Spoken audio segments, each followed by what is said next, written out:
Oi, gente, tudo bem? Que bacana ter vocês por aqui. Hoje a gente vai falar de alginato de cálcio. Sejam muito bem-vindos ao nosso canal.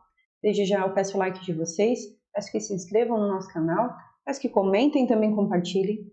Sou a enfermeira Carolina Cassiator, enfermeira da Curare Curativos. Bora puxar a vinheta que tem bastante conteúdo pela frente.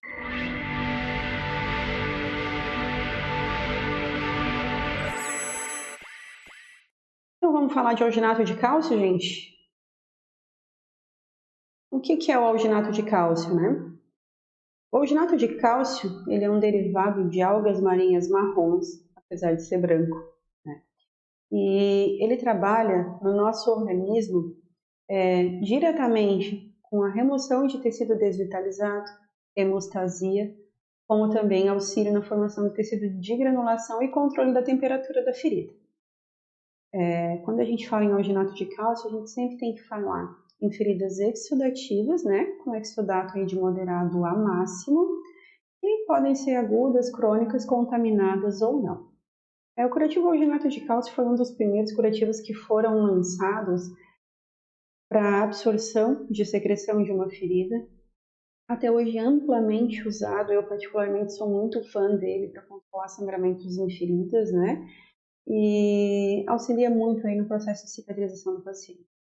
Um curativo muito maleável, muito prático da gente estar utilizando, muito barato também e que muitas vezes faz um verdadeiro milagre na ferida do paciente. Então, a gente precisa pensar nele com bastante carinho, como uma boa alternativa, com menos dispêndio de valor monetário, quando o paciente não tem muita condição de fazer um bom tratamento com boas coberturas. Não que o alginato seja uma cobertura ruim, né? Mas quando o paciente não tem essas condições, o alginato de cálcio é uma boa solução para esses pacientes. E quais são as indicações, né, do alginato de cálcio?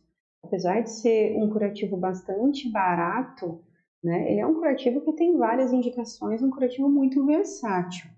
Quando a gente fala em indicações, a gente fala em feridas sangrantes, porque ele é um curativo que ele ativa a cascata de coagulação do paciente.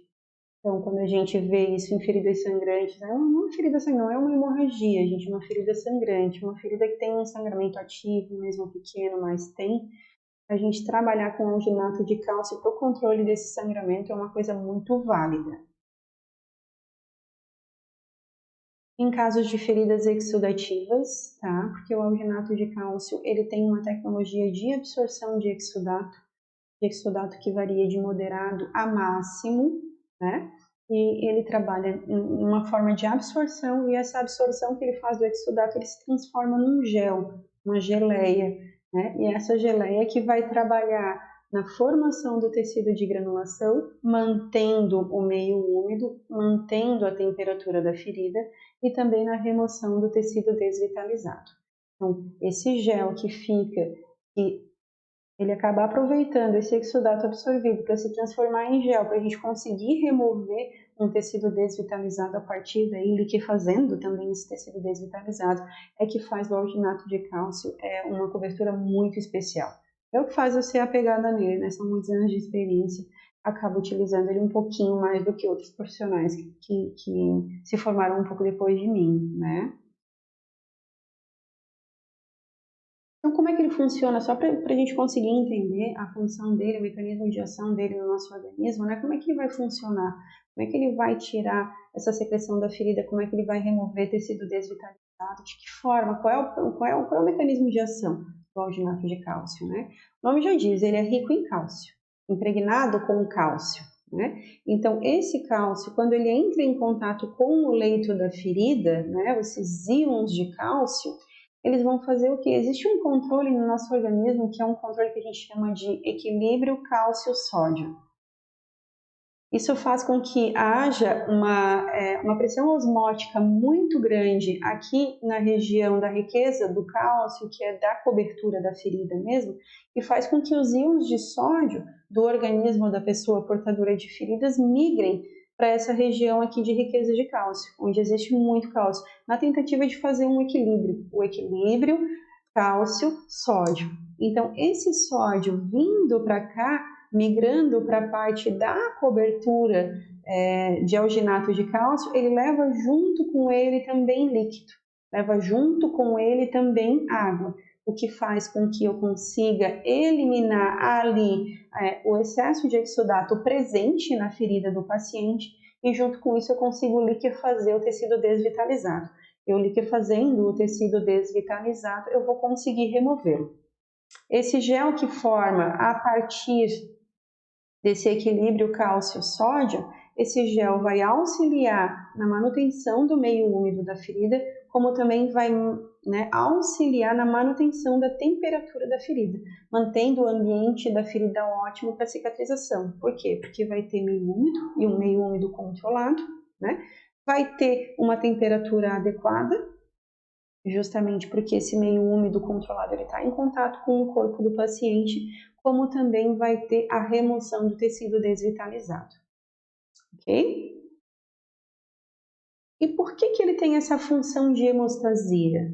O alginato de cálcio ele tem a função de hemostasia justamente por conta dos íons de cálcio em sua composição. Quando a gente fala em cálcio, o cálcio ele é um cofator, ele atua como cofator da cascata de coagulação. E o que é um cofator? Ele auxilia ali na transformação de um fator para o outro durante a cascata de coagulação. Sem o cálcio, isso não existiria. Então, quanto mais cálcio existe ali presente no leito da ferida, maior a atividade da cascata de coagulação, o que faz com que feridas sangrantes, eu não digo uma hemorragia, mas feridas sangrantes, a gente consegue estar equilibrando sim esse sangramento da ferida com o alginato de cálcio, onde é a sua maior indicação, onde hoje em dia ele é o mais utilizado. Então existem também as contraindicações, A gente tem que pensar que nem tudo são flores, Então existem as contraindicações, E a principal contraindicação do alginato de cálcio é a exposição de tendões. Quando eu tenho um tendão exposto, o alginato de cálcio não pode ser inserido naquela região ali. A tendência de esse tendão se desfazer, de perder a vitalidade desse tendão justamente por causa da presença do cálcio na composição. Feridas com exudato mínimo também não é indicado a utilização, porque aquele equilíbrio de cálcio e sódio acaba não acontecendo da maneira adequada. A gente pode estar utilizando numa ferida com exudato mínimo, até pode, mas aí a gente vai fazer uma absorção muito grande ali dos líquidos do corpo, eu acabo também desequilibrando ali o meio da ferida. Então não seria tão bacana a gente estar utilizando em feridas com exudato úmido, E também em necrose seca, necrose de coagulação. E por quê, que eu não posso usar em necrose de coagulação? O nome já diz, necrose seca. Se não existe líquido ali para drenar, para absorver, não tem como o alginato de cálcio fazer-se presente e nem fazer-se útil nesse momento. Quando a gente fala em feridas sangrantes, precisa se evitar utilizar o alginato de cálcio em grandes hemorragias, até por ser uma questão perigosa e ele não vai dar conta do recado de forma alguma. E uma coisa que eu tenho para falar para vocês, que é bastante importante, que é bastante interessante, a questão da absorção do alginato de cálcio de secreção, a absorção dele é sempre na vertical e na horizontal. Então ele vai ter como efeito colateral a maceração da borda. Então uma coisa muito importante, quando a gente trata uma ferida com alginato de cálcio, a gente precisa tratar também a borda dessa ferida para evitar a maceração da ferida. Certo, gente? Bom, pessoal, a aula foi essa. Agradeço de coração a audiência de vocês e a presença de vocês. Peço que fiquem ligados aqui no nosso canal, peço novamente para curtirem, para se inscreverem, para deixar o like de vocês aqui no nosso vídeo, Até as próximas aulas. Tchau!